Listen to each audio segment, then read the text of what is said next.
All of my Substack readers, paid subscribers, and free subscribers, and fellow travelers everywhere. As usual, I'm going to make a minor appeal to you for those of you who are enjoying what you're reading and seeing on here to contribute in some way, shape, or form. $5 a month, $50 a year if you do it for a full year. $5 a month would be $60 a year, I suppose. Donations and all donations are tax deductible, that kind of stuff. So it'd be great. Please do that for me. Help me continue to do this work. So, some of you have stepped up, which is great. Could use a few more. Thank you. Just really want to talk more about the whole thing around Boston University and the Center for Anti-Racism and research and Ibram Kendi and all of those sorts of things. There was one thing I didn't really get to that led to the Substack I'm putting up today, and this video that I'm going to do with it's going to be brief.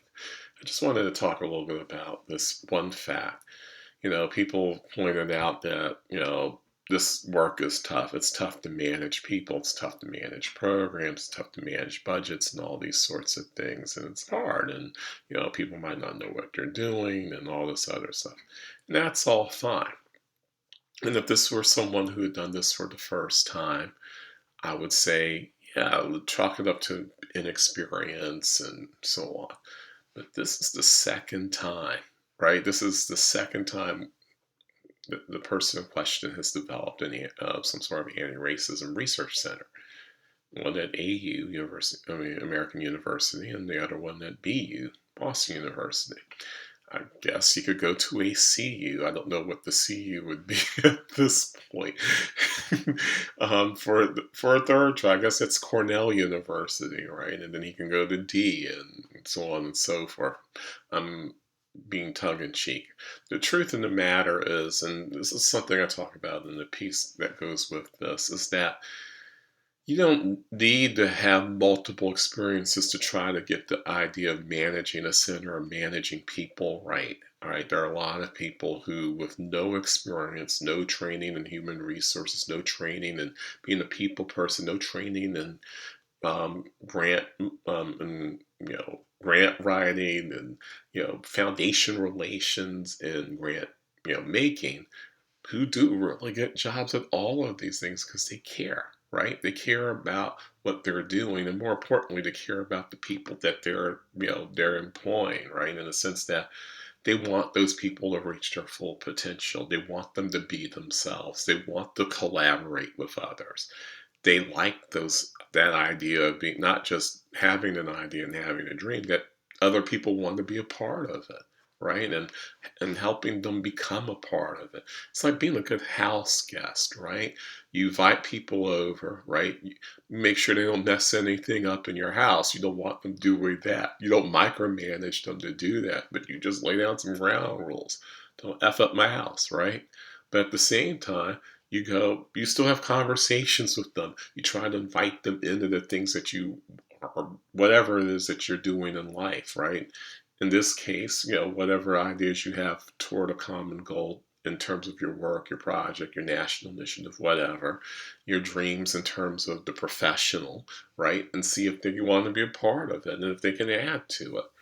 And if they have pushback, if they ask questions, it's not to threaten you. It's all about, making things better, right?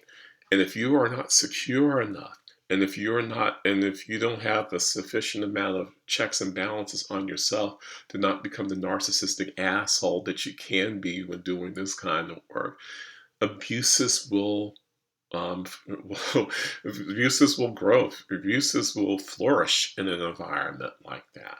And so, I talk about my history with my bosses, not because I'm a misfit. I'm not an easy person in terms of fitting in anywhere. Not because I don't want to fit in. I kind of do, but because I'm just the kind of person that is eclectic enough to be able to work well even when things aren't working well, because most of my life things haven't been working well for whatever reason. I don't want to spend time going into all of that, yet at least not yet.